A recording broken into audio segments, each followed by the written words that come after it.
So, Brian, thank you very much for doing this. I mean, we've been in touch since June with LinkedIn, but it was only after I sent you my podcast with James Flynn that we started discussing a bit about how to organize a podcast together. There is a reason for that. Podcasts take time. And I've always known that I'm stuck with no more than 25 hours in the day. There can never be more than 8 days in the week and only 53 weeks in the year. So where I come from, spare time is a rare commodity. And I'm just delighted that we could get together today. Thank you very much. So I find the topic of academic misconduct quite fascinating, and that's where I want to start. So in my case, one instance of academic misconduct was particularly stressful because I was directly involved. I discovered that some collaborators were cherry picking and cooking data. I mean, it's a long story, but after I reported this to the administration, they thought that the best course of action was to fire me. And that was actually good because immediately after that I got a better job and then I moved to a serious place. And then I became a fan of a website called Retraction Watch, where you can track the latest news of retractions, corrections, and so on. Since you're a biologist, in biology there used to be lots of cases of plagiarism. There used to be cases in which they copied and pasted the gel bands from electrophoresis from one place to another one. And after reading your book, I understood that plagiarism has a long history in science. I mean, it dates back to the beginning of the scientific method. It does. You speak of cutting and pasting electrophoretic gels. Well, I can give you an example of that in America some years ago. There was a forensic case, and they turned up with a spectrograph trace of a very slippery floor polish and an identical trace from the coat of the woman who was suing the shop on which she'd slipped because she said she'd fallen on their slippery floor. And it so happened that in those days this was being shown on an overhead projector, so that it was on acetate cells. And so when you laid the two acetate cells together, you realized that the two graphs were absolutely identical. Even the noise was identical.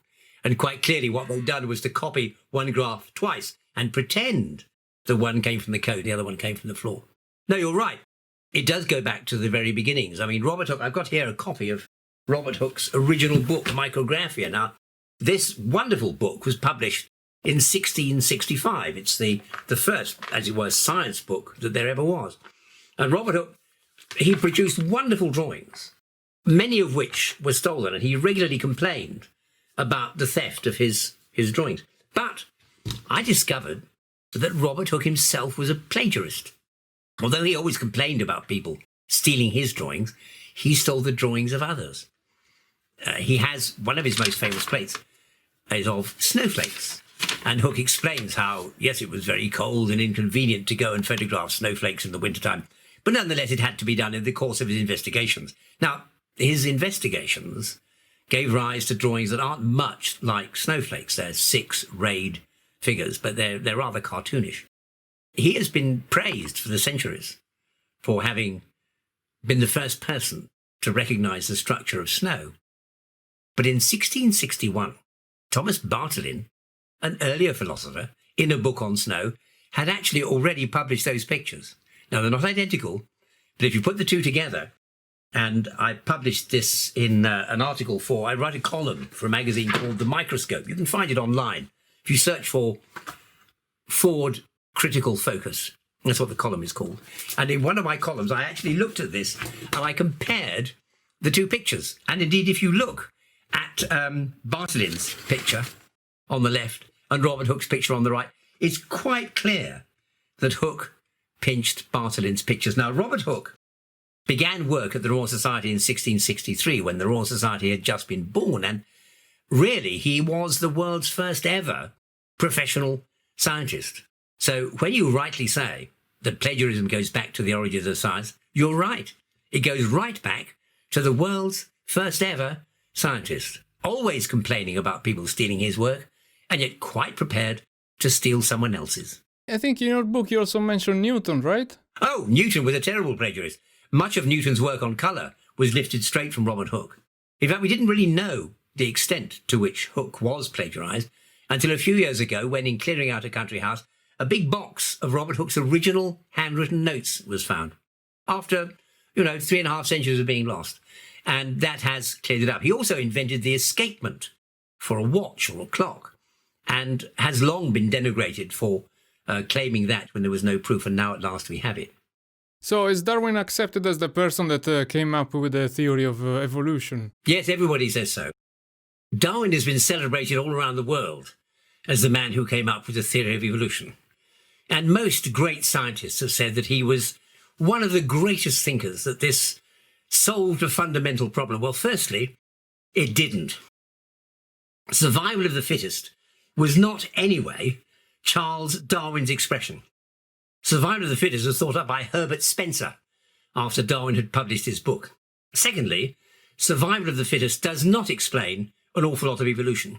It certainly doesn't explain strange, peculiar things like the harvestman spider or the daddy longlegs with its great long spindly limbs.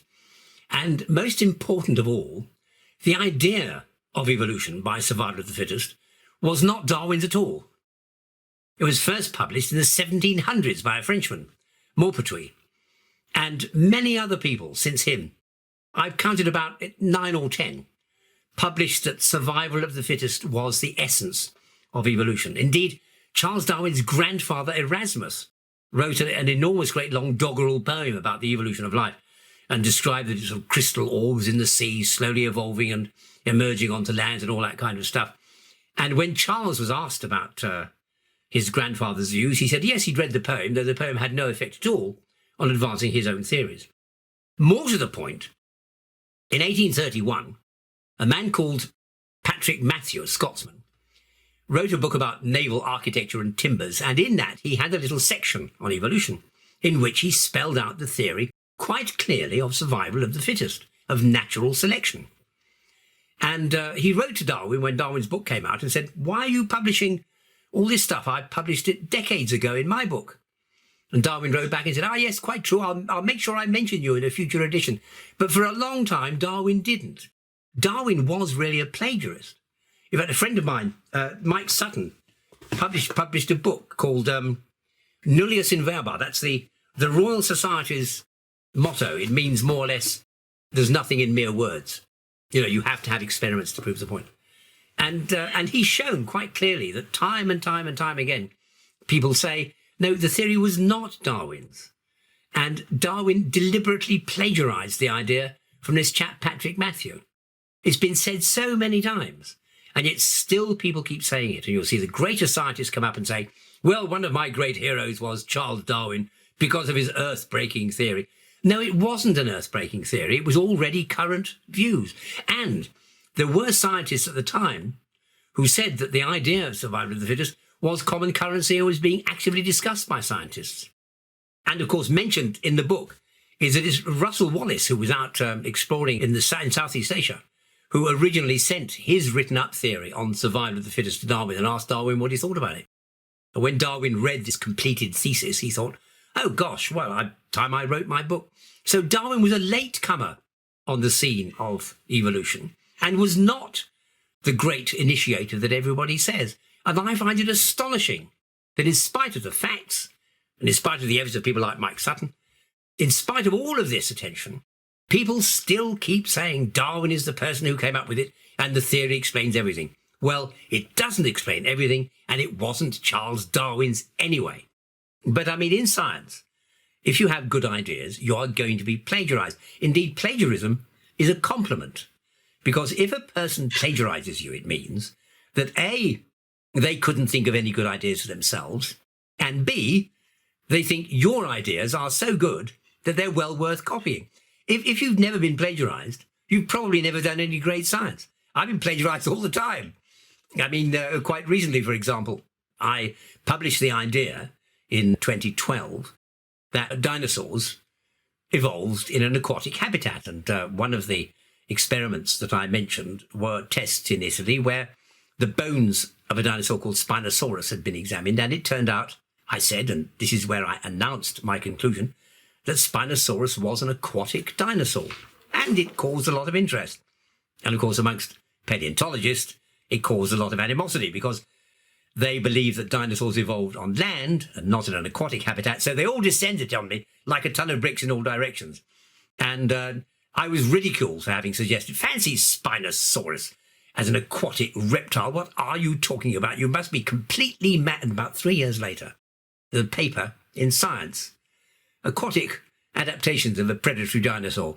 And there, but couched in scientific language, they had reprised all of my findings. And indeed, only yesterday I had a little news update on why some tests on some Spinosaurus teeth have just confirmed yet again that it definitely evolves in an aquatic habitat. Yes, that was my original publication.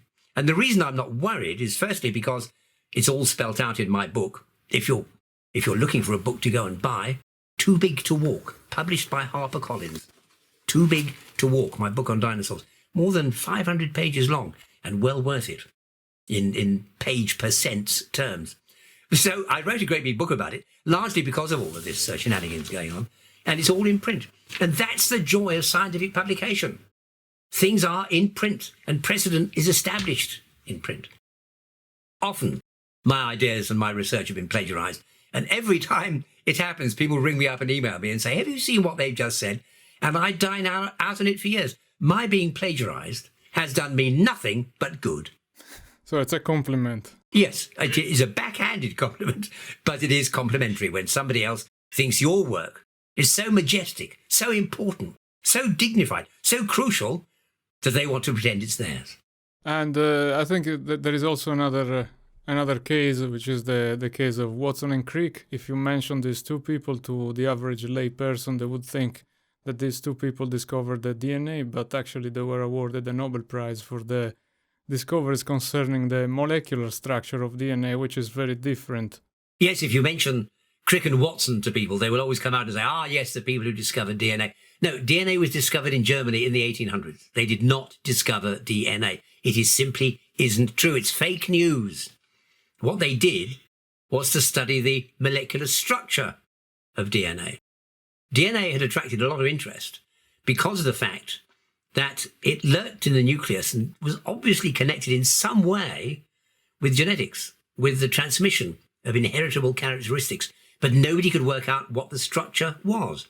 It was a complicated spiral structure, as we now say, a double helix. Now, the only way you could examine a molecule in those days was by shooting a beam of X-rays through it, and the X-rays would then break up into beams, and by analysing the beams, you could get an idea of what had caused the beam to split up. And it was by then found out by a woman at Oxford called Rosalind Franklin and a chap in London, Maurice Wilkins. They had worked out that this was a double helix. But how did the atoms actually fit on the molecule? Now, Crick and Watson became interested because they said to each other and to their friends, whoever works that out will win a Nobel Prize, and we want to do it. The work was nothing to do with them. They'd never touched, seen, handled, experimented with, had anything to do with DNA themselves at all. And the head of department said to them, leave it alone. It's been done by the team in Oxford and in London. They're working on it. Just leave it. But they didn't. They used to come in at the weekends and secretly work together. And eventually, they got hold of some of the photographs that had been taken by Rosalind Franklin in Oxford. And they realized that by fitting the atoms together in a certain way, you could make the molecule work. And indeed, it is said that they went into the pub, the Eagle, in Cambridge, where I often go and have a pint myself, I may say. Francis Crick went in and said, James and I have discovered the secret of life. We are going to be world famous. And there's a blue plaque on the wall to say, this is where the success was announced. Now, the work had not been done by them. The calculating, the working out, the breaking of the puzzle of the formula of DNA had been worked out by them. Now, that was a great discovery. Don't get me wrong. It was a very, very important breakthrough. But they did so little work on it, apart from just that. And yet they are internationally famous as the people who invented, who discovered, who first came across DNA. But DNA had been known for more than half a century when they were doing their work on it. And the work that they did was based on the scientific research that other people had done anyway. It's often been said that Rosalind Franklin should have been one of the ones who won the Nobel Prize. Well, that wasn't possible, because by the time the Nobel Prize was being awarded, she was dead, and you cannot award a dead person the Nobel Prize for anything. So she never could have won the Nobel Prize. But she was discussed in James Watson's book on DNA as Rosie Franklin. She was never called Rosie. It was Dr. Franklin or Rosalind amongst her very good friends. They tried time and time again to do her down. But in fact, she is the person who got all the data that allowed you to work out the formula. Crick and Watson put the final pieces in the jigsaw together, and they certainly deserve credit for having done that. But they were not the discoverers of DNA, and they were not the main players in the game. You recently got involved in plagiarism as a victim, including lack of recognition. And in the 80s, you rediscovered the power of the Leeuwenhoek microscope. I hope I pronounced his name right. No, you didn't pronounce it right. It's Leeuwenhoek.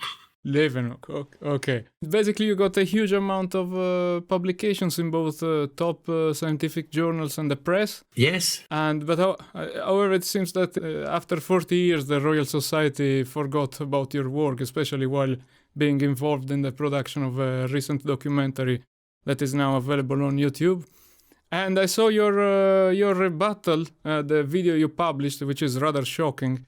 So can you tell me a little bit what was your work about, why it was so important, and what happened with this documentary? Well, yes, I can tell you. Leeuwenhoek did his research with little tiny microscopes. Here is one. I mean, if you that's just so small. Yeah, if you just lay it down and look at it, it really is extremely small. And his observations were made with this little tiny lens. But he could magnify up to 300 or 400 times, and that's quite big enough to see bacteria. Now, in 1981, Leeuwenhoek lived from 1632 to 1723. And in 1981, I had the immense good fortune to discover that his original specimens, sent to London over 3 centuries before, were still hidden amongst his letters in the vaults of the Royal Society. The then president, Sir Andrew Huxley, said, "Why don't you go and look at the original letters?" And I thought, well, they would be of mere documentary interest. I can read a little bit of early modern Dutch, but not much. And I discovered as I turned the pages that his specimens were still hidden amongst the pages. It was extraordinary, and it was widely reported in the journals. It was reported in Nature, New Scientist, Scientific American. And a couple of years later, the Science Museum and the Boerhaave Museum decided they would publish an account as though they'd done it. They produced a museum brochure describing all the work. It was called Beads of Glass. Not that Leeuwenhoek ever used beads. He always ground lenses. He'd never used beads of glass. And they just described it as their own. No mention of my discovery in the book at all. And the more recent example you've mentioned, yes, it has happened again with the Royal Society. You say the Royal Society, as it were, hadn't heard of it. Oh, yes, they jolly well had. Firstly, the Royal Society had published my original paper on the specimens. Secondly, the Royal Society had published my papers in which I had shown what Leeuwenhoek saw through his microscopes, which they were now claiming they had done for the first time. Thirdly, I had lectured on it in the Royal Society and actually said, I think in 2004, this is the view that Leeuwenhoek could see through his early microscopes shown in the Royal Society for the very first time. This, for the first time, this is what he actually saw through a lens like that in the 1600s. These little grazing protozoa, they're a genus called Stylonychia, and you can see how they almost move like fast woodlice or little mice browsing over the surface. Meanwhile, this research, and you forgive my laughing at the Royal Society's ineptitude, but this research had given rise to over 400 publications in all the leading journals of the world. Nature, New Scientist, The Cell, dozens and dozens of papers, British Medical Journal, you name it. But it had also given rise to 2 standard books, both of which are widely known and respected in science and in the history of the microscope. So to suddenly come along as they did recently and say, we have just taken photographs through a Leeuwenhoek lens and done this for the very first time, was the height of ineptitude. They themselves had shown that it wasn't true. And I'm totally at a loss to think why, if they're going to pinch somebody's ideas, why they'd pinch something that was universally known all around the world and then creep up rather lamely and pretend they'd done it.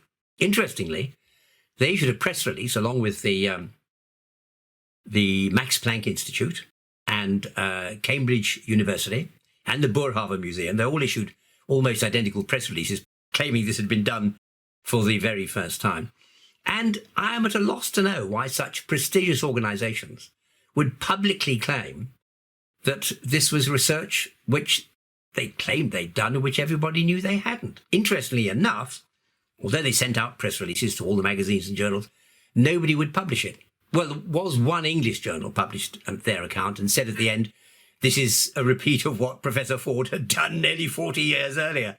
So it really does make you laugh. I mean, it is quite an extraordinary episode.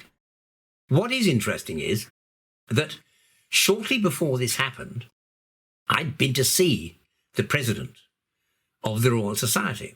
Now, we were hoping to meet at their summer soiree, which didn't work out. And so we arranged to meet. And he said to me, do come to my rooms. I'd love to have a chat. And when I got there, he talked about his work. And then we were joined by their librarian. And their librarian came in. And he said that they'd been looking at various bits and bobs. They'd been looking at the microscope. And then he mentioned going to Leiden, which is where the Leeuwenhoek microscopes mostly are, the surviving ones. And so the president said to me, yes, we're going over to Leiden shortly to see the microscope. I said, well, do give them my very best regards. And the president said, are you researching in this field now? And I said, well, there are hundreds of papers published. It remains a continuing interest. And so at that time, the president and the librarian, Keith Moore, had both arranged that Keith was going to go to from the Royal Society to Leiden and take these photographs. And they, rather naughtily, you might think, didn't mention the fact. They mentioned they were going, but there was no hint that they were going to try and reprise my work. So when the press release was published later and people started phoning me and sending me messages and emails from all over the world saying, what on earth is going on? You may imagine how surprised I was. And many people have said to me, well, I hope you're going to, well, you said this to me as well, I hope you're going to complain. And indeed I am. But as I mentioned at the beginning, I don't have spare time. This is not an important matter. It is an unlawful matter. They have no business whatever doing it. But nonetheless, when I get time, I shall write and point out their naughtiness. But until then, I'm just happy for the rest of the world of science to be perplexed by the idiocies that even the Royal Society and its distinguished president can publicly claim. Yeah, it's amazing. I mean, I just wanted to ask you a little bit if you could briefly explain what is this microscope and why it's so important. The Leeuwenhoek microscope is important because it is such a tiny thing. That's the size of it. And the lens in this area here is absolutely minute. A specimen would be placed on a pin and the eye then brought up very close. The way you'd look through it is by holding it to your eye like that. And you look at a very distant point of light. I mean, not to be too technical, but the illumination from a microscope has to be from a narrow cone. If you held it by a window or a large light, it doesn't work. You've got to have a fairly constricted cone of light. In fact, in 1981, when my work had been making international headlines, Sir Andrew invited me to go into the Royal Society and to carry out a demonstration in his room. This, believe me, this was just like something from the 1600s. And when I arrived, about 8 or 10 of the greatest microscopists in Europe were gathered in the president's room. And I came in with my replica microscope and I demonstrated and gave my little presentation on the specimens. And then the president said, may I have a look? And I said, of course. And I put a little specimen of cork cells on the pin. So he held it up to his eye, standing very close to the window where, of course, the light was just too broad for the microscope to work properly. And he said, oh, it's very indistinct. And I said, President, you'll need to constrict the cone if you'd like to walk away from the window. So he walked back away from the window. So, of course, the cone of light is now getting narrower and narrower as he walks backwards. And when he got about halfway down the room, and I said, it should work about there. And he suddenly said, oh, my goodness, that's absolutely wonderful. So everybody else came and had a look. And that was the first time for more than 300 years that anybody had looked at a specimen through a Leeuwenhoek type lens in those situations. And I must admit that that sort of social gathering that Sir Andrew had arranged really was so reminiscent of something from the 17th century. I remember that day vividly, and so do the microscopists who were there too. But this microscope is so simple. I mean, it's something you can carry with you, and the kind of resolution you get is comparable with the modern microscopes, right? Ah, and now you've put your finger on the point. Another example here from my column. Now let me find that page. Here we are. Now, if you'd like to look at this page, you will see the point. On the top left is a photograph taken with Robert Hooke's microscope. That's the kind of picture that you'd see. It's very blurry. There is no detail. It's got aberration. It's very hard to make out any significant details. Now, the picture on the top right, that shows you the view through a single lens microscope of the kind that Leeuwenhoek used. Just one tiny lens. And just look at the detail. This is a picture of one of the legs of this flea, and you can see extraordinary detail, each single hair on the leg. Now, when you look on the bottom left, you can see the engraving that Robert Hooke made of the flea. And it has all sorts of detail in which, obviously, you cannot see through the compound microscope he normally used. If you use a single lens microscope, then you saw the detail in the top right. And if you look at Robert Hooke's drawing, that was drawn and engraved in 1663 and published in 1665. And look at the picture next to it, which is a scanning electron microscope study of a cat flea made by an FEI scanning electron microscope. And the two of them are very similar. So you're right. By using a single lensed simple microscope, you can clearly discern details which look much the same as a modern scanning electron microscope. And that's after more than 300 years. If you try to look through a compound microscope from the 1600s, all you see is blur. So Robert Hooke showed in his drawings things that you couldn't see through his microscope. And obviously that's because he used a single lens. Interestingly enough, Hooke is the person who designed Leeuwenhoek's lens.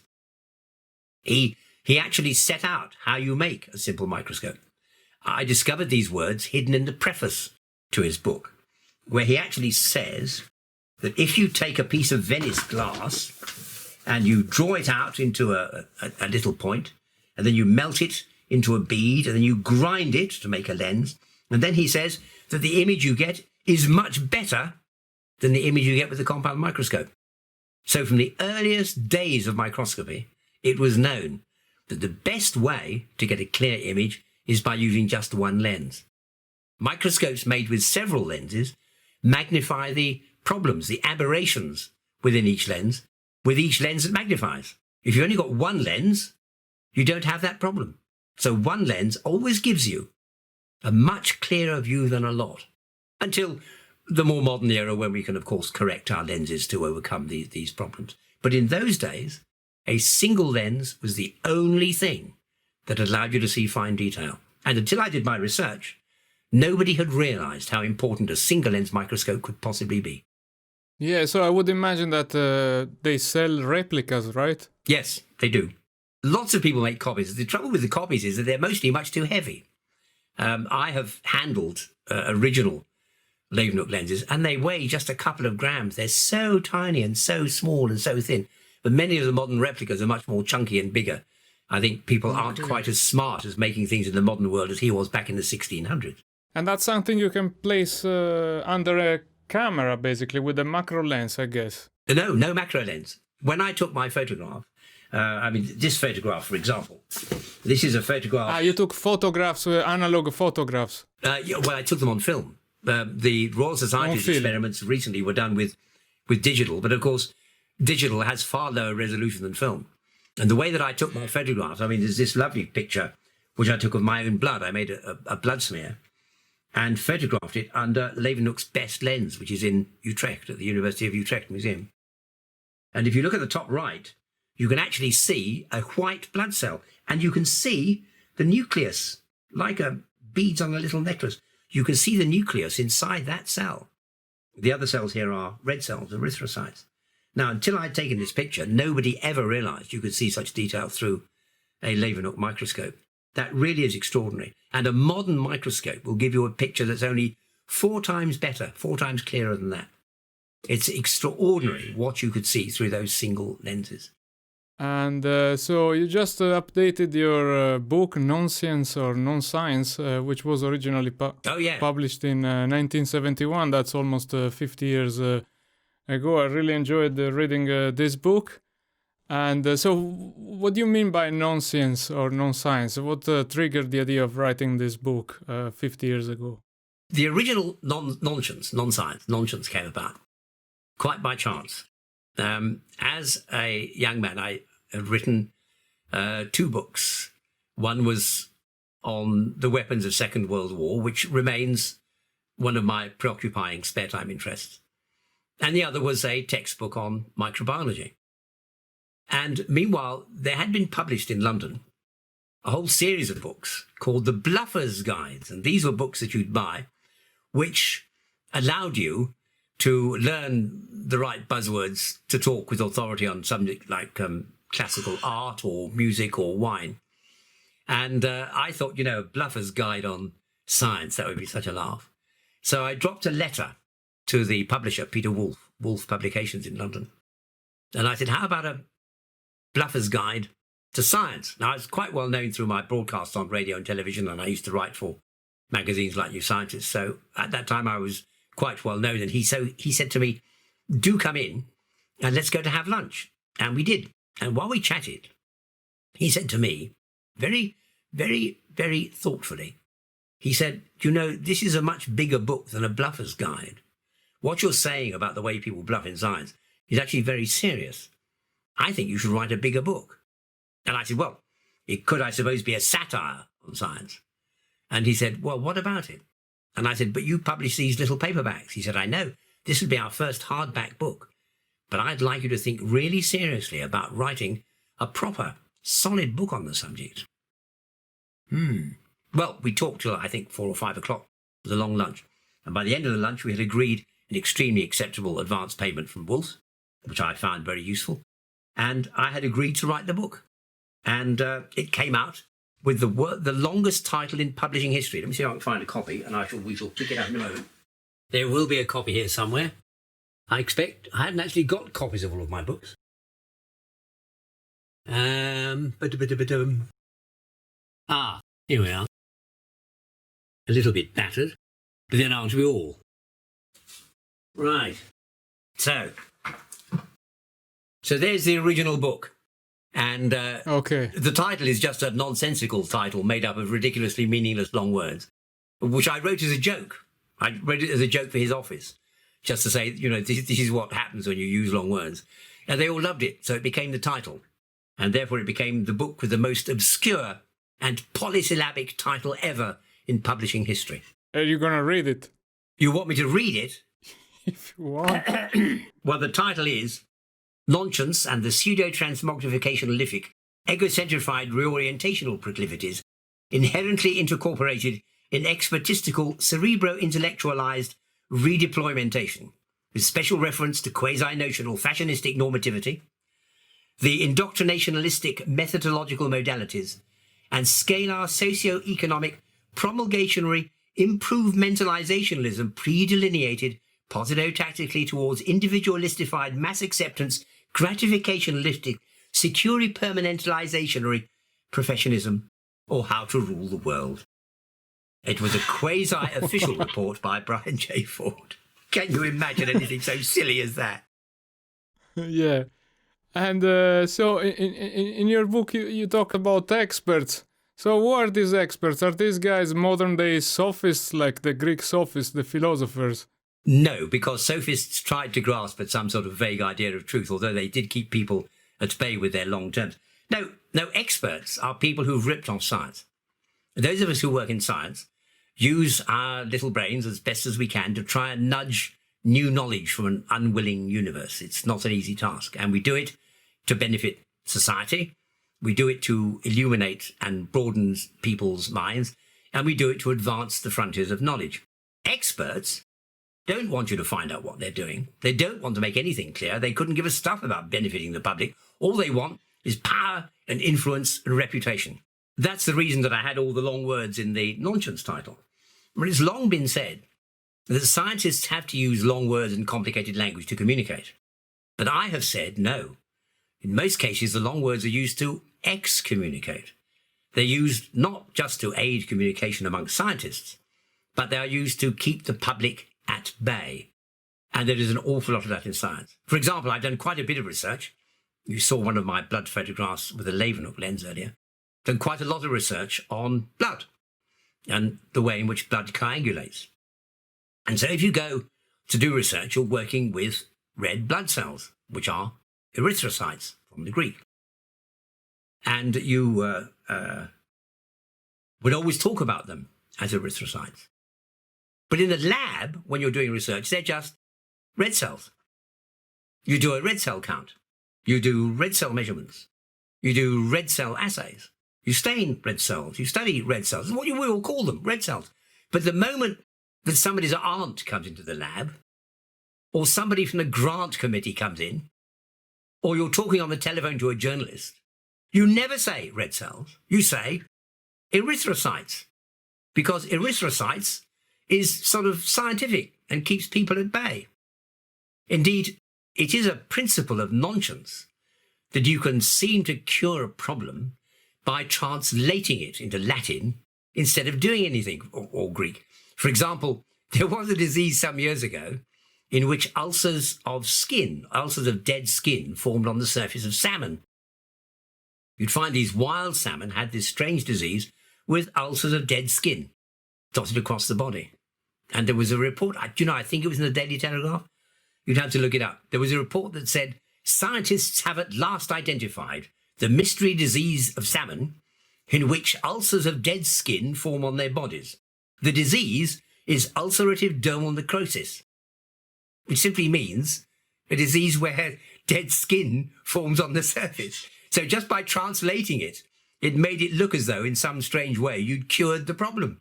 And there was sighs of relief while everybody said, oh, is that what the disease is? No, they hadn't found out a thing. All they'd done was translate it, so it sounded posh and convincing. And that is the secret of being an expert. Maybe 50 years ago, they had another term. Now they call it clickbait. And, online news now, especially titles, are written in a way so to sort of persuade the readers to click on them so that the publisher can get some money. And a few days ago, I did a podcast with one of the authors of the recent Venus paper. And we discussed about the business of clickbait news. And in fact, there was one on Sky News that said, signs of alien life detected on Venus. The Times wrote, forget Mars, scientists find a sign of life on Venus. So what I want to ask you is what sort of process takes place when scientific findings get distorted by the media? And there are so many examples in your book about this way of distorting scientific findings. Astronomy is one of those fields where experts regularly blind the public with science. They will say, there's going to be a meteor shower tonight, and the sky will be filled with dazzling display. No, they won't. If there's a meteor shower on you guys, you may see a shooting star. One tiny, quick, infinitesimally small little flash across the sky. If you're lucky, 2 or 3 minutes later, there may be another one. The picture, and I put examples in my book, the picture of what you see is a lot less exciting than a picture of what people imagine you're going to see. And it happens all the time when they're looking for life in outer space. An example in my book was one where a Liverpool professor, I was going to say, this woman in Liverpool should hang her head in shame. But of course she shouldn't. She actually should get great kudos for being a perfect expert. She actually said, and I'm not joking, that it is a racing certainty that there are creatures like octopuses orbiting Jupiter. Now, I mean, yes, of course it's utter drivel, but it was headlines all around the world. And this latest research that you've just been talking about is a good example. They found traces of phosphine in the atmosphere of Venus. Well, there's also phosphine produced through different means in the atmosphere of the giant planets, Saturn and Jupiter. Yeah. Phosphine is also produced in small amounts by some microbes on Earth. And it's a widely abundant poisonous chemical. There's nothing mysterious about it. But as soon as they looked at their data, they said, well, first of all, This means phosphine. Now, it has to be said that the data they're looking at, the spectral data, might have indicated phosphine, could have been something else. So there may be no phosphine there anyway. But as soon as they did, they said phosphine is produced by microbes. And therefore, there may be no, of course there aren't any microbes. Venus is twice as hot as the highest setting on your pizza oven. There is nothing of recognizable life likely to be there. It is complete drivel. But this kind of thing works all the time. For example, in my book, in the new book, I took a case which I found quite amusing. Sorry if I interrupt you. Let me interrupt you a second. When they talk about the Venus paper, they talk about the upper clouds. So they talk about the clouds which are at around 55, 65 kilometers, where you have like an acceptable pressure and acceptable temperature. So that's what they are talking about. They're talking about the cloud levels. Yeah, they've done that in order to make it look right. Firstly, the pressure is irrelevant. People often say, how do creatures live in the sea with all that enormous pressure? No, water is incompressible. And to a little creature living at the bottom of a 10-mile deep ocean, it feels no pressure. People imagine that it must be crushed like a broken bucket or a dented can of beans. No, it feels no pressure. Water is incompressible. And the pressure question, if life had evolved on Venus, then it would have evolved under high pressure, so it would be used to it. It wouldn't need low pressure. This is Venus, damn it, not somewhere else. And the idea that microbes would have evolved floating above the Earth instead of getting down onto the ground and walking about and enjoying themselves and having a quick copulate in the bushes. I mean, it's just utterly bizarre. It's possible. But then I could perfectly well say lots of other things were possible. As an example, I showed that the jelly bean figure in Candy Crush Saga is exactly the same as the germ that causes cholera. And the epidemic of cholera in Tahiti broke out shortly after Candy Crush Saga was taken in by relief teams who'd gone in there after the earthquake. So yes, it is a matter of fact that Candy Crush Saga may well have produced cholera. It's perfectly possible. I've also shown that the rate at which autism is increased cannot possibly be related to vaccines, because the MMR vaccine, which people say causes autism, is not used in Japan. And in Japan, the rates of autism have been going up exactly the same as they've been going up anywhere else. But the rate of autism has gone up exactly the same speed as the installation of satellite dishes on the side of people's homes to pick up TV programs. I believe this proves conclusively that satellite television dishes are the cause of autism, and the figures prove I'm right. Now, there's just as much sense in what I've just said as there is in half this other stuff. So the other thing, you make fun of the black holes. There was a picture of the black hole. Oh my God, that was book. so... That that's really amazing. made me laugh. They did a great piece of research. They managed to link up telescopes from all around the world to point at the same celestial body and get photographs. That's quite a neat trick. But that's not the way it turned out. If you look online, and you will see the pictures that are available of what they thought black holes were going to look like. All the various magazines published them. Yeah. The Daily Mail published a simulation. The NASA published their own view. It was all terribly exciting. So they arranged this enormous, great press conference. I said in the original launches, arrange a press conference and make it sound really posh, then people will believe what you say. Mm. And they said, almost with a drum roll, we are now going to display this incredible view of a black hole. Now, of course, black holes would actually be spherical. A black hole wouldn't look like a black hole, although this picture does. So then it flashed up, and there was just stunned silence around the half-filled auditorium of bored journalists. The most blurry, out of focus, pointless photograph ever taken in the history of science. It really is a complete and utter non-starter.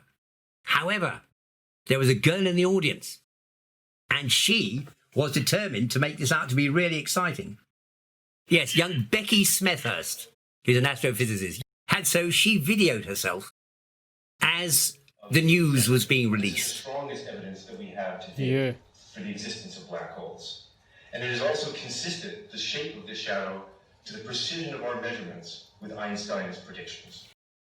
And I took stills from the video. I mean, they're in the public domain, aren't they? I took stills from the video and put them in the book. And you see her in states of orgiastic ecstasy.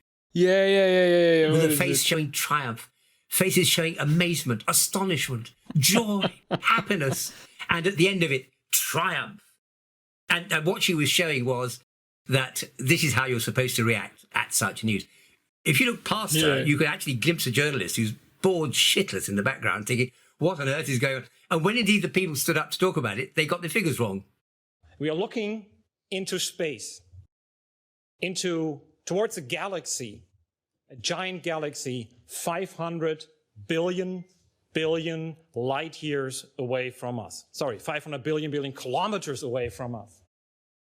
It has a diameter of, I forgot the number actually. It was a complete mishmash from beginning to end.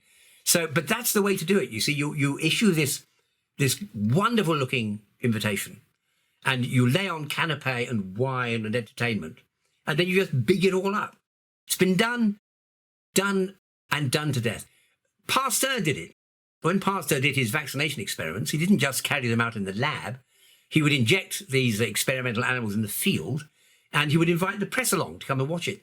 So he's very much aimed at what the press would find amusing and interesting and eye-catching. And young Becky Smethurst has shown, if ever you're going to announce a discovery, would-be experts, you've got to make sure that it's orgiastically exciting. So, whilst you're being filmed, film yourself if no one else is going to film it, whilst you're being filmed about the nature of the discovery, just think of a massive orgasm and then you'll look all right. Okay, I want to show you something. I just Googled the lungs of the world. So this is what you get when you Google lungs of the world. It shows a forest, and then it says the lungs of the planet are on fire. What's wrong with that, with these lungs of the planet?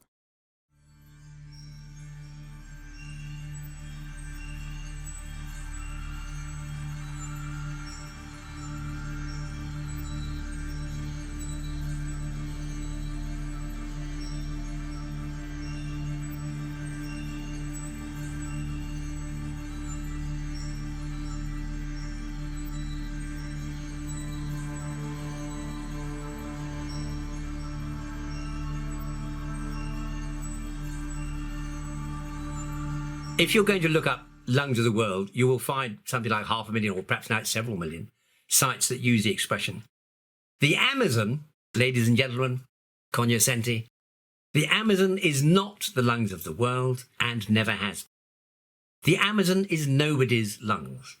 The Amazon, like all other rainforests, does not bequeath any oxygen to the air. What about that for a revelation? I first said it in this book, in Microbe Power, that goes back, 1976 it came out. The atmosphere contains about 1/5 of oxygen. And that oxygen came from microbes that lived hundreds of millions of years ago and lay down their remains as fossils. In fact, they're half the rocks you see around us, like limestone, for example, that's a super abundant building material, all made of fossil microbes. And they left the oxygen behind in the air. Now, when trees grow in the sunshine, they produce oxygen. Yes, they do. But that's only part of the story. At night time, when the sun goes down, trees respire, same as you and I do, and they give out carbon dioxide. By the time a tree is fully grown, the average tree contains about a ton of carbon that's been laid down in its tissues. But what happens to the tree then? Although, because trees live a long time, we never think of this, trees die of old age eventually. Then they fall down and they rot away. And as they decompose, the microbes that cause the decomposition absorb oxygen and give out carbon dioxide as they break down the tissues of the dead tree.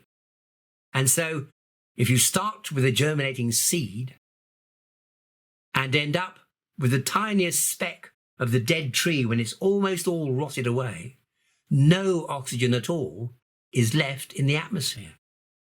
If you go into the Amazon rainforest, where I've been very many times, tropical rainforest is remarkable. They open paths to show people through, but if you're not careful, they'll grow over again within a day or so. A maturing cocoa bean on a wild tree out in the jungle.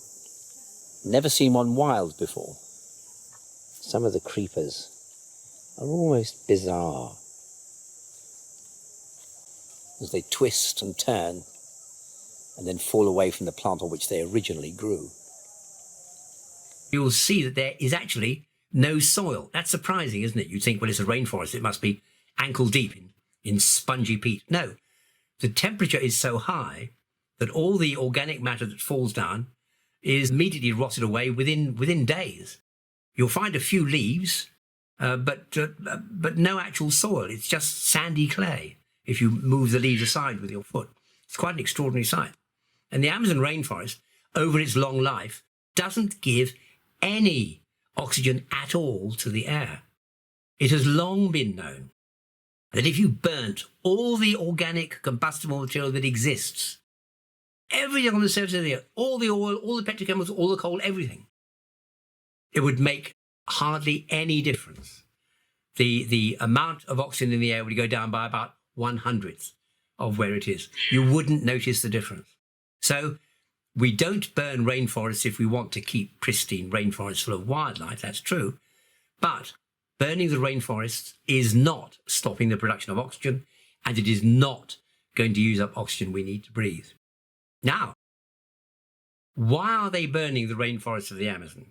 Everybody says what a terrible thing it is. And it is a terrible thing. No one's going to argue with that. But the reason they're doing it is because they're copying us. I live in Cambridgeshire, surrounded by the Fens. 300 or 400 years ago, the Fens were a sort of temperate rainforest. It was yards deep, meters deep in peat. It was flooded with shallow water. There were swampy plants and trees. The local people who lived here used to catch the fish and catch the wildlife, and that is how they survived. And the whole life of the community was based on living in this swampy paradise. And what happened? Well, the capitalists from London came up, drove everybody out, killed them if they needed, got rid of all the wildlife. We used to have bears. We used to have wolves. We used to have beavers, which they've now begun to reintroduce. They killed off all the wildlife, drained all the swamp, and converted it to farmland. What the Brazilians are doing is wanting to copy our example and get rich the way we did. They say to us, you destroyed your rainforest areas in order to become world famous, in order to become dominant, in order to become wealthy, and in order to become successful. And we don't want to keep on living in a rainforest, even if we're surrounded by lovely sloths and jaguars. We don't want to live in a rainforest. We want to live in a nice house with air conditioning and a telly and a car. Why should we stay like the ancient traditional notion of the noble savage? Why should we stay living with bare-breasted women and little children running around in the mud? Why should we sit here in our dugout canoes simply so that tourists can come out and gawp at us, whilst you have developed yourselves by spoiling your landscape, eliminating the communities, and decimating the wildlife? So they're not quite as bad as we think they are. In many ways, all they're doing is following the example that we originally set. Yeah, but they could learn from our mistakes, so they could avoid doing the same mistakes we did.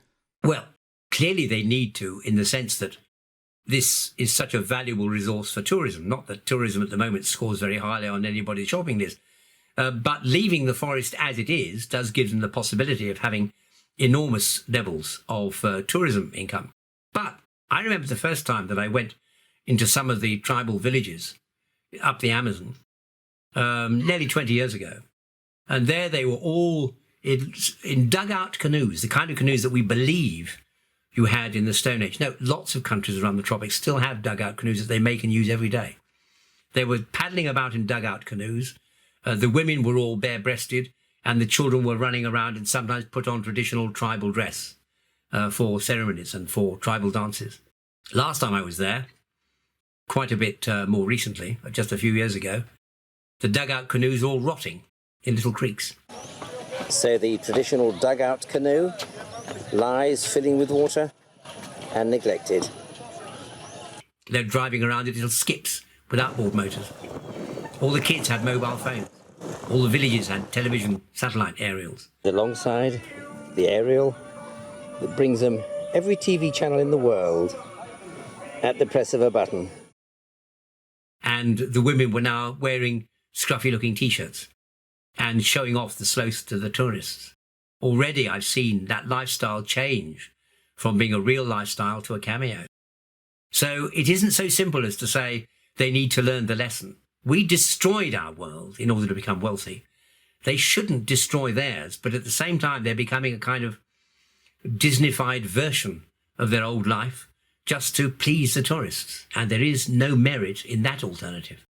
Yeah. And talking about environmentalism, you in your book you also discuss about plastic. I mean, in the Pacific Ocean there is a massive plastic island, the Great Pacific Garbage Patch, and I mean microplastics is a big problem because it enters the food chain. But now everyone is saying, okay, we should get rid of plastic. So what's wrong with that? I love the anti-plastics movement. Plastic is the single substance that underpins society. If we hadn't any plastic, we wouldn't have any civilization. Our computers, cars, hospitals, factories, chairs, homes, everything relies on plastic. Plastic is a good guy and not a bad one. Plastic is made as a side product of the petrochemicals industry. What everybody's talking about now, however, and I discuss it in my book, is replacing plastic with paper. So if you go to the supermarket, you won't have those nasty plastic bags, you'll have nice paper ones. Like this one. This is a cardboard glass. Yeah. Now, the amount of energy in producing paper and the amount of pollution produced by paper manufacture is far greater than plastic. Paper is bad news. Not only that, but paper takes a long, long time to biodegrade, and eventually it does biodegrade, thereby adding to the carbon dioxide burden. Plastic doesn't biodegrade, and we all think, oh, isn't it terrible? Let's try and make plastic biodegradable. Believe me, if you discovered a fungus or a bacterium that could degrade plastic, it would mean the end of society. Every water pipe, every gas pipe, every piece of electrical insulation would all break down, and we would be stuck without any way of continuing our civilized life. Plastic is vital for life. And the fact that plastic doesn't degrade is its greatest benefit. It's not a problem. When you bury plastic water pipes in the ground, they will stay there for a very, very long time. Make them out of anything else like iron, and within a century or two, they're beginning to leak. Plastic is vital. And the fact that it doesn't biodegrade means that it doesn't break down and produce slimy waste, and it doesn't pollute the atmosphere with more carbon dioxide. I've explained in my book that you can make buildings and roads with plastic, and it's far better to do that than it is to decimate the landscape and explode our beautiful hills in order to get out lumps of limestone that you then grind up into aggregate and use to make concrete. That despoils the landscape and consumes a lot of energy. Grinding up waste plastic and using it instead conserves the landscape, does away with any pollution, and allows you to construct things that otherwise you couldn't construct so cheaply. There is only one problem with plastic. It is not the fact that plastic is inherently bad. It is that people throw plastic into the environment. The reason it's in the ocean is because people put it there. The little granules, the little nurdles of plastic that you find, they have been dangerously and casually spilled by the industry. But most of the danger in plastic is from ropes and nets, and they have been thrown there by the people who depend on the ocean for their lives. They have been discarded and rejected there by the fisher folk themselves. The other great damage is, of course, plastic bags floating around in the ocean that cause an incredible problem for creatures. For example, those that feed on jellyfish very frequently think the plastic bags are jellyfish and eat those instead. But that's because some idiot threw it there. We used to, centuries ago, crap in the streets. And now we don't do that, unless it's very late at night and all the nightclubs and pubs are closed. But we learnt not to drop our crap in the streets. People need to understand that you do not drop your plastic waste in the streets either, because when people stop polluting, the plastic problem goes away. It is careless people who cause the plastic in the ocean, not the plastic itself. I saw a documentary, and this couple were going to live a plastic-free life. 2 points. Firstly, the bamboo toothbrush will be chucked out after a year or two and therefore cause pollution. Secondly, the bamboo is not actually pure bamboo. The toothbrush is made into its shape by being moulded out of phenol formaldehyde resins, plastics. That toothbrush is largely plastic anyway. So by throwing it away, they're damaging the environment, they're completely buggering up their poor little kids, and they're totally misunderstanding the point of plastic in society. Mina's not keen on clearing away her plastic toys, so her mother does it for her. She might need some persuading. Mina, let's clear that away too. It's really very sad. So they took all the plastic toys from the kiddies and threw them away. And the kids were desolate. And the mother said to the little girl, And the next time you have a bath, you can play with the stainless steel bottles or spoons. Shall we do that? Poor little kid. Not only that, but think of the amount of energy involved in making the stainless steel mug and the metal kitchenware. Plastic should never be misused. But believe me, within 100 years, they'll be opening landfill sites, digging out all the plastic, washing it, grading it, chopping it up into fragments and using it to build highways, and thinking, what a valuable raw material this is. And if, meanwhile, we can stop people from throwing plastic into the environment, because that's the only way that it ever ends up in the ocean, the sooner that happens, the happier I shall be. Yeah. And the other thing I wanted to discuss is about, blue sky science. And you seem to be particularly critical of places like the CERN, which requires massive public spending and often doesn't produce any particularly exciting discoveries. I mean, at page 140 of your book, you mention a paper on the Higgs boson with 5,000 authors. So what's the public view about the Higgs boson? What did they get wrong? Peter Higgs is the professor who came up with the idea of the Higgs boson. And it's a very simple concept. I know it seems terribly complicated, but it's not. It's really easy. The point is that if you add up the mass of the particles that we know that exist in an atom, the atom weighs too much. You know, it's as though you've got, 2 ounces of this and 4 ounces of that. You put them together and you've got 12 ounces, when you should actually have 6. There is something heavy in a nucleus, in an atom, and we don't know what it is.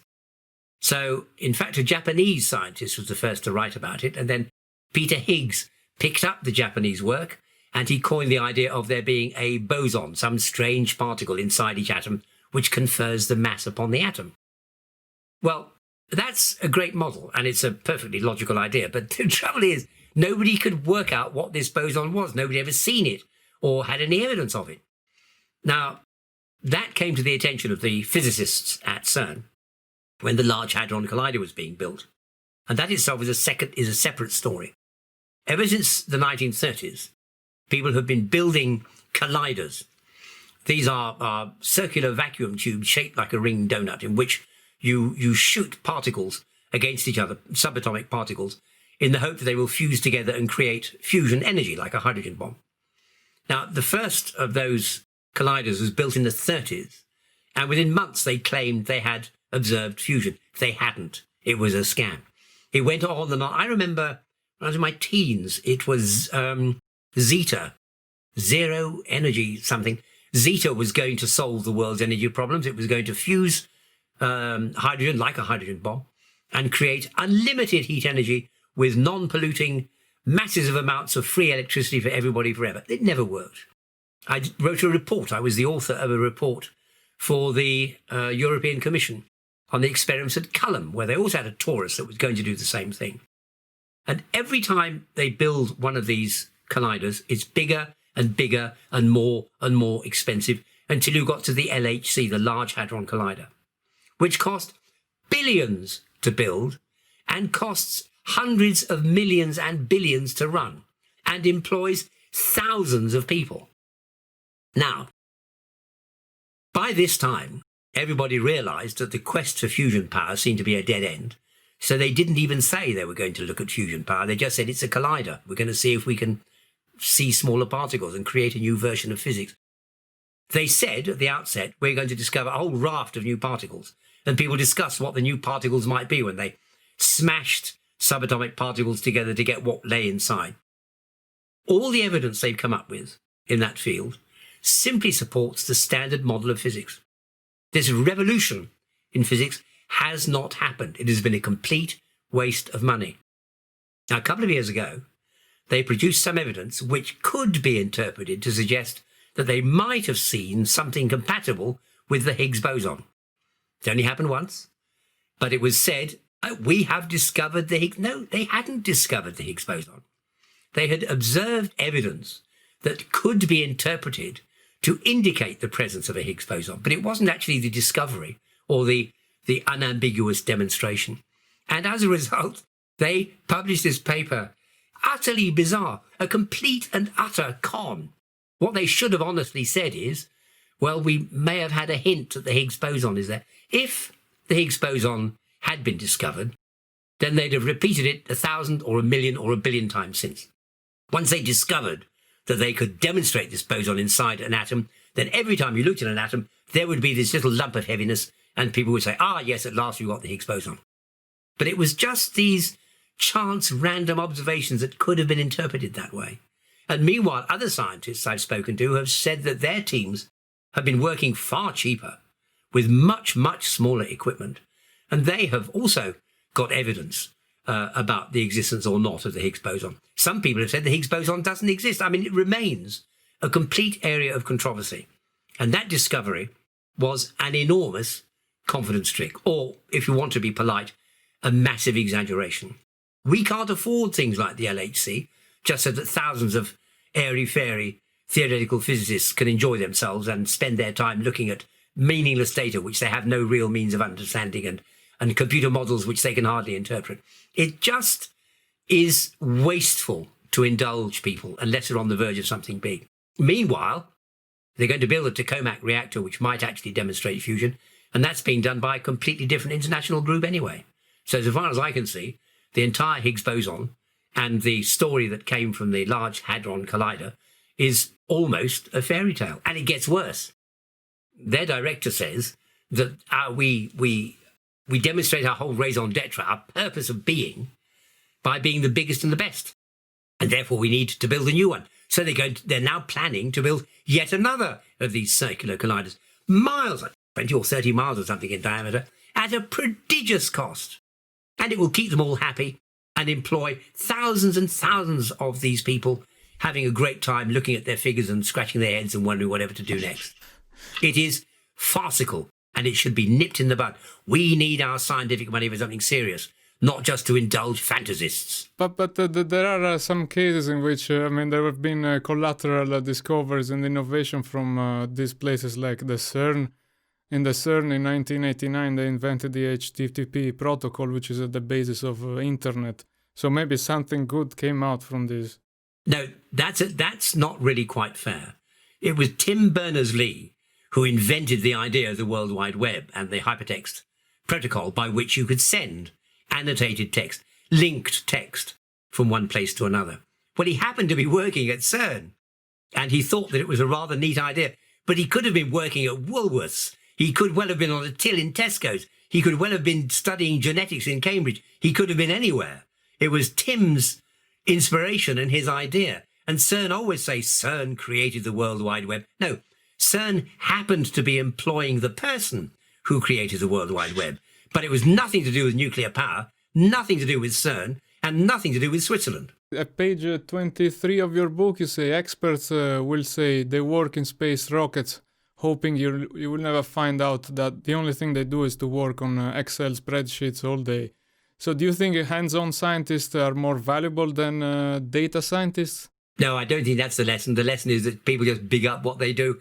I mean, I've known people very well who just sit and work on spreadsheets, or who write and try and iron the bugs out of code, or indeed who simply transport tubes around and run up cultures. But when somebody says to them at a party, what do? They say, oh, I'm in cancer research, you know. Well, yes, okay, they're in cancer research, but they probably have cleaners who are thoroughly professional and do a jolly good job. And if they're asked what they do, they're going to say, oh, I'm a cleaner. They're not going to say, oh, I work in cancer research, you know. No, I spoke to the director of one of the big cancer research institutes some years ago, and he actually said to me, our plea for charitable funds is so successful that we have far more money than we know how to spend. At the moment, for example, he said the latest project we've started is a survey of transmissible virus diseases in laboratory animals. And I said, well, that's nothing to do with cancer. And he said, well, no, but laboratory animals are to do with cancer, and we haven't anything else to spend the money on. We have to spend our funds, can't just accumulate the money, or we're in trouble. We're supposed to spend our funds on research. But he said all the research that we can fund is being done. And the way in which cancer is now treated has improved enormously in recent decades, but the way in which it's cured hasn't changed that much. So the student loan crisis is a big subject in the USA, a bit less in the UK, where fees are a bit lower. And I mean, I don't think the university is a good system, and I still believe that PhDs have their value. But when it comes to universities, I mean, you're just studying things that are already in books, and you're essentially buying a degree certificate. So what do you think is wrong with the universities? What's your view? Well, it's not things in books. It's things online. The way that education started was where you would have a very clever person who was the only one who could read and write and who had access to books and could teach you things. And the reason that school terms ended up the way they are, you have a long summer holiday because the children were needed to work in the peasants' farms in the field to bring in the harvest. And you'd have a long one at Christmas, a fairly long one, because, of course, they needed to prepare themselves to worship for the birth of our Lord Jesus Christ. And you'd have another one at Easter, which was also to do with the religious celebration of the crucifixion. And so that all came about in the 1600s and 1700s. But we still have it now. Our holidays are still the same, but you don't need to go to school. The wise man that you used to find in school is all over the internet. The greatest women scientists, the greatest male professors, the greatest young geniuses, the most wonderful child prodigies, they're all over YouTube. You don't have to go to school. You don't need to buy any textbooks. It's all online. School has become a state-funded babysitting service for working parents that teaches kids almost nothing about what they need to know when they are in the greater outside world. They're saturated with things like algebra and Shakespeare when they ought to be learning about how their bodies work, where their pancreas is, how it's nice to be kind to other people, and your purpose in being alive, which is to create enjoyment for others. And when you go to university, it's even worse. When I used to go to the communist countries back in the 60s, they'd brag about the fact that half their people went to university. When I came back to British universities and told this fact in lectures, people laughed and said how ridiculous. I mean, what percentage of people is academic? 2%? 5%? 8%? I don't know. But it's not 50%. Now, Tony Blair once said, I want 50% of young people to go to university. And in 2019, it happened. 50.2% of young people went straight to university. And the parents think they go to broaden their minds, they go to be educated, they'll get a degree which will guarantee them a job. That's all complete tosh from top to bottom. The reason students go to university is because it's the most painless way of leaving home. If you go to Oxford and you get a nice little job in a company, a subject you really like, you're on a fast management stream, you've got a car, you've got overseas holidays, you're earning money, and when you tell your parents this is your plan, they will say, oh, our little one is leaving home. What have we done to hurt you? Why are you walking out on us? Now, go to Oxford Brookes University instead. That's nothing to do with Oxford University, but your parents won't know that. So you apply, you get accepted, and you say to your parents, not, I'm going on a management training course in Oxford, but I'm going to university at Oxford. Then they're not sad. They throw their little hands up with glee. Going to university, first in the family. They ring Gran. Going to university, Oxford. Isn't it wonderful? Do the other thing, and Gran will never speak to you again. You walked out on your parents and went to Oxford and had a bedsit. The difference is that in 3 years' time, you've got money in the bank and a car, you may well be married, and you might have kids on the way. The other poor sucker has spent 3 years in university, getting laid, getting high, getting drunk, playing loud music all night, and is now £60,000 in debt and only owns a rusting bicycle and doesn't have a job. There is utterly no point in most people going to university. Most of the jobs that important people in our lives have nothing to do with universities. Mentors and business people, company directors, designers, web designers, all of these. I mean, you don't need, even estate agents, you don't need a degree to do these jobs. You'd be far better off out in the outside world, enjoying yourself, earning money and creating a career rather than hiding in university. And the results in universities really beg a belief. It's, of course, you've got to be trained to be a doctor or a vet or an architect. That's no problem. But kids just going and doing aimless Mickey Mouse degrees and paying through the nose for the privilege and ending up heavily in debt is utterly iniquitous. And it doesn't do them any mental benefit at all, except that it's delayed the day when you had to get a job. So by the time you're 21 or 22, you're suddenly faced with the real world. Now, I'd let people leave school at 15 if they wanted and come back when they felt like it and wanted to learn something more. Older kids, youngsters quite like school because it's good fun. But teenagers hate school, by and large, can't stand it. And it's because they're never taught anything relevant. We need radically to revise our syllabus. For example, teachers ban mobile phones in class. No. You should welcome the mobile phone in class and teach little buggers how to use it. That's the whole point of going to school. You should start the whole day. You should start the school week by listening to what's high in the charts and looking at the bands and the people who made the music and how the music was made. You should start every day by looking at the news websites and checking up on what the Telegraph and the Times and the Mail and the Sun have to say about the news. That's the way to get kids enthused with the world, not sitting them in class and making them learn all this rubbish they have to learn. No, school is a babysitting service, and university is a convenient way of postponing the day when you have to go and get a job.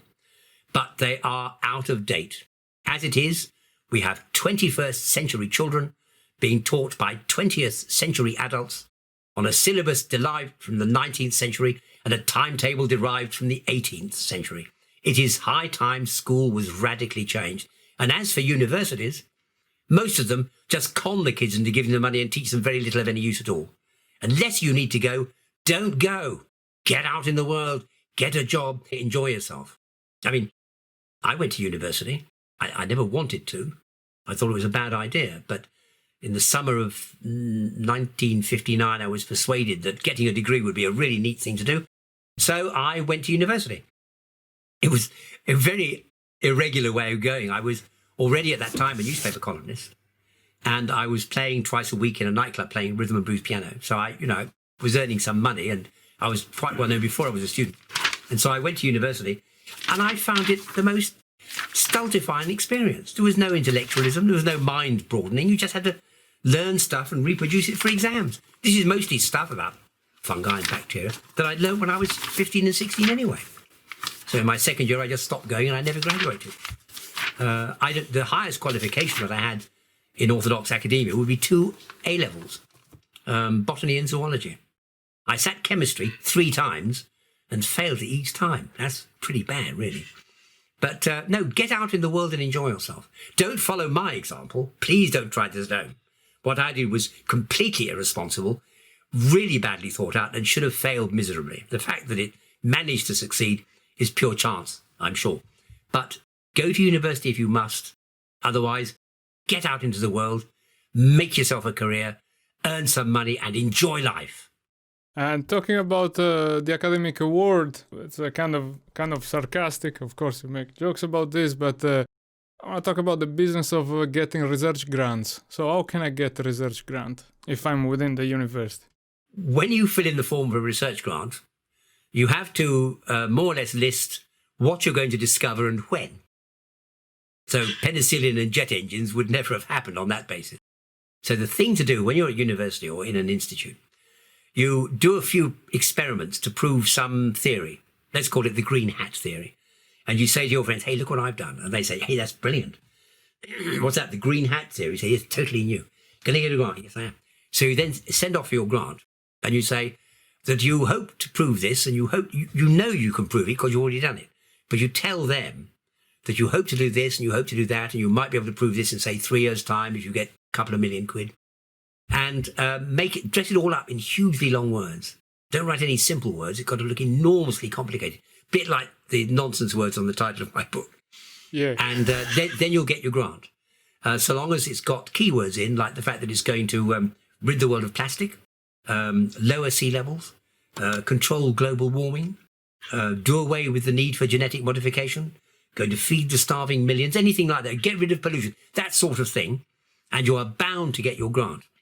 And then you spend your grant by travelling around the world and going to conferences and having a whale of a time. And meanwhile, you write up at great lengths the research that you've already done and present it, and everybody then puts you in line for the next grant. That's how the system works. Grant funding is incredible.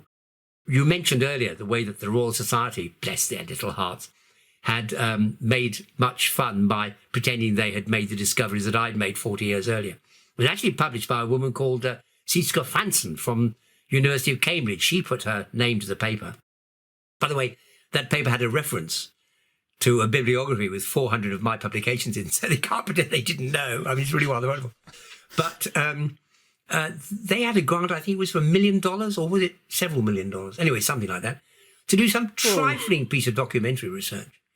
It was research on the early illustrations of the Royal Society, and I would happily have done that for, I don't know, what would I have charged them? Perhaps, I don't know, 15 or 16,000 quid over a couple of years, something like that. But I know it was a 6-figure or 7-figure grant. And as far as I can see, a complete and utter waste of money with nothing of any scholarship in it, and the fundamental basis of it stolen from somebody else anyway. So, no, it really is ridiculous, the amount of money available for grants. I mean, in the old days, you'd get vaccine enthusiasts. There was a chap called, I think his name was Hillman, who worked on the MMR vaccine, and he developed 4 or 5 important vaccines. He was a vaccine scientist. That was his job. That's what he was paid for. But when these new vaccines came up in Britain, the government was persuaded to give tens of millions of pounds as seed call grant funding to Imperial College London and to Oxford University to start their work on viruses. Massive amounts of money. You see, we've lost sight of the fact that the government is providing us with all this money for things like furlough, employment and all that kind of stuff, as though in some way the government is just releasing money. And they often say that the Chancellor is going to provide funds. No, he's not. He's just applying for another international credit card and running it up to its limit. We, as a country, currently owe, I think it's over £4 trillion to the international governments of the world, to the international banks. £4 trillion. If you put up the rates of income tax as high as you've ever put them up, it would probably take 1,000 years for us all to pay it off. I mean, the amount of money that the government is squandering is utterly scandalous. And of course, they keep acting as though, well, spend the money and, you know, the pandemic will go away. No, it won't. We've got to deal with it, not just hand out money. And the amount of money that's swallowed by academia is terrifying. And a large proportion of it, let's not be too silly, say 70 or 80%, is a complete waste of your money and mine. And what shall I do if I want to become a professor? You talk about this in your book. I have the handle professor from the University of Leicester, where some years ago I was involved in developing online learning, internet learning, the kind of thing that the Open University began. That was a very interesting project. I thoroughly enjoyed it. And I was honoured to be asked to become a visiting professor. And I've been very happy with the title. I only hope that I live up to it. But in the ordinary way, once somebody has achieved a level of eminence, then they will be called professor. And I must admit, I've met a right bunch of scallywags in recent years who are professors. They seem to be turning them out almost by mass production now. And it's quite extraordinary. Degrees have gone up and up and up, just as job titles have. People are very happy now to be suddenly called professor rather than lecturer, even though their pay hasn't gone up much. Their self-esteem has, and that's what they really like to boast about. And it's terribly true that in universities they give out first-class honours degrees now, far more than they used to. In fact, it has been calculated that a couple of universities will only be awarding first-class degrees if the rate of increase goes on over the next few years. Now, way that people are qualified has been devalued steadily year by year. The amount that people are paid has been going up. Hundreds of people in British universities earn more than the Prime Minister does. But it has now become an industrialized scam. And my studies of non-science, my studies of nonsense suggest that there is good evidence now to start to pull in our horns, get realistic, and return to the real world. You mentioned blue skies research. Well, blue skies research doesn't appeal to me. You can easily see blue sky just by looking up. I'm more interested in virgin snow research, where you find snow where nobody has ever trodden before, because that requires hunting around to find it. I have often had people say to me that I seem to love to explore the areas of science where there are unanswered questions, but that's not strictly true. What really interests me are the questions that have never been asked. Now, there is also a big deal about titles. I want to show you something. I'm going to hide the name so that you don't see the name, but I will show you one thing now. Can you see that? So this is a person that has all these titles: FRS, FMedC, MD, a PhD, DSc, MRCP. What's all this thing? In the old days, the polite thing to do is to put your most senior qualification. So if you were a doctor of medicine, you would put MD after your name. And if you got a PhD, you would put PhD after your name. But I remember one of my student friends, bless her heart, decades ago, she put everything on her letterhead. I mean, it actually started with her first degree, then her master's, then her PhD, then everything else that she'd ever had, all the fellowships, all the membership. It was worse than the example you've just shown. She almost had under 13's second place egg and spoon race at junior school. It almost had that in it. It had everything you could think of. And really, that's just people showing off. Anybody who puts all the letters after their name is not a person to trust. And he also spoke about people that change names.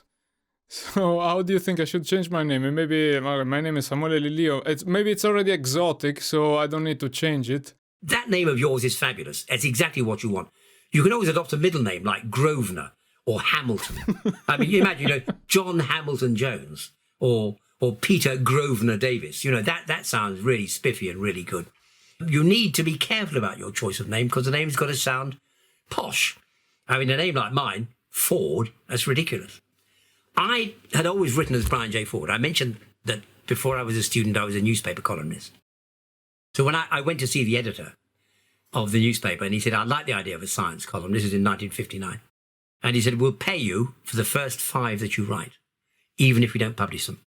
If they're any good, we will publish them, and we'll keep paying you thereafter. That was, really quite a good deal. I wrote the articles, and I signed them B.J. Ford, as you would. And he rang up, and he said, hello, lad. He said, what's your first name? And I said, Brian. He said, right, okay, thank you. And so the next Friday, when the first article appeared, it said, this is a new series of articles specially written for the Echo by Brian J. Ford. Because he'd added the Brian and left the J. So once that happened, I was known as Brian J. Ford. No problem. Well, I don't say to people, hello, my name is Brian J. Ford. Just what I was stuck with. Now, when I started writing books, I had a problem. Because 2 of my early books, one of them came out as written by Brian J. Ford, but the other one came out written by Brian Ford. And to this day, we get requests from librarians saying, we assume that this is the same person. Because, of course, Ford Brian is not indexed in the same place as Ford Brian J. There are other letters in between. And so my one book would be indexed in a separate place to all the others. So I've been stuck with Brian J. Ford ever since. Personally, Ford is a rubbish name. That's no good at all. Yours is exotic and romantic and Italian and it's sort of endearing and it's embracing and it's encompassing. It's a lovely name. It's a sexy name. Brian J. Ford, that's a rubbish name. Nobody wants a name like that. Anybody with a name like that will never be a success. Yeah. I think the last thing I wanted to ask you is you mentioned artificial intelligence in your book, and there is the Turing test. You spoke about the Ford test. What's the Ford test? Because now everyone is talking about artificial intelligence. There is no such thing as artificial intelligence. When nylon was first discovered, they called it artificial silk. When cars came out, they called them horseless carriages. When Formica was invented, they called it artificial wood. There is no intelligence whatever in artificial intelligence. It is simply digitized automation. That's all it is. It can learn from its experiences, but there's nothing at all strange about that. That is what a digital system can easily be written to do. If it was intelligent, it could help you find your car keys or mend your marriage or choose a good school for your kids. It is not intelligent. They said how this supercomputer beat the world champion at playing Go. They also had that computer in Russia that beat the world champion at chess. Of course a computer can do it. The computer has every single bit of knowledge about that game programmed into it by the people who made it. But it's not intelligent. I've done research with algal cells. And if you take an alga called antithamnion, which is the cells grow in chains, like the carriages in a railway, and you cut one of the cells in half and all the cell content spills out, what happens is that the cells next to it reoccupy the space and rebuild the cell.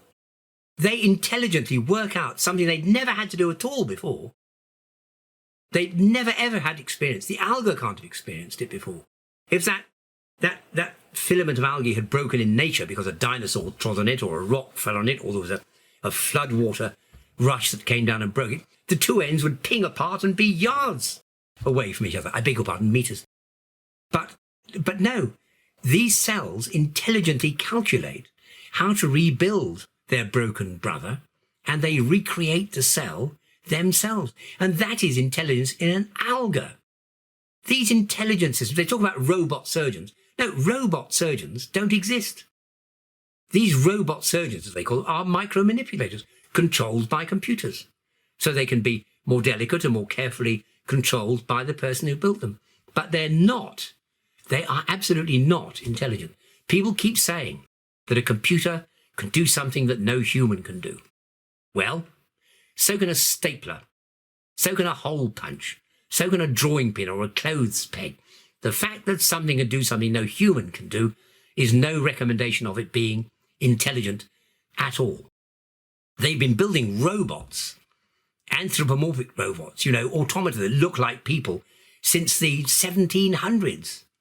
And there is nothing mysterious about that. These robots, anthropomorphic robots that look like people, I mean, they walk and talk, they're dolls. They're great big dolls, but they are dolls. They're toys. There's nothing serious about them.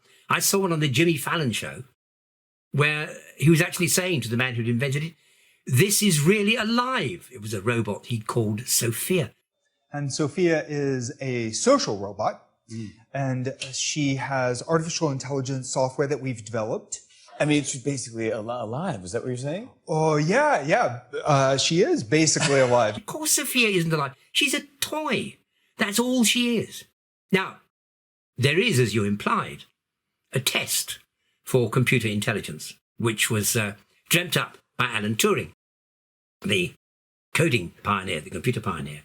And the test is that if you're on a remote line to a computer and you have a conversation with it, and you cannot tell whether it's a computer or a human who's responding, then that computer has passed the Turing test because it's equivalent to a human brain. That's tosh. I've never heard anything more ridiculous in the whole field of computing. Of course that doesn't mean to say that it's intelligent. The questions you could ask it to prove whether it was intelligent or not, whether it was a computer or not, are desperately easy. What you say is, hello, how are you? And the computer will say in its beautifully manicured voice, very well, thank you. How can I help you today? And you say, tell me, did you come out of a womb or a cardboard box packed with polystyrene? If it says a womb, then it's probably a person. If it says a box, it probably isn't. And if you want the Ford test to prove when a computer is really intelligent, then think back to the experiment I mentioned to you with antithamnion. the alga, right? So what you do is this. You get 3 computers and you put them in the middle of your lab and you join them up on a local area network. So they're all working perfectly and beautifully. Then on Friday evening, before the lab closes, you get an angle grinder and a saw and a hammer and a crowbar, and you smash the middle one up. You rip the casing apart. You make sure, like the antithamnion cell, you make sure that all the innards are spilled out across the floor, and then you lock up the lab and you go home.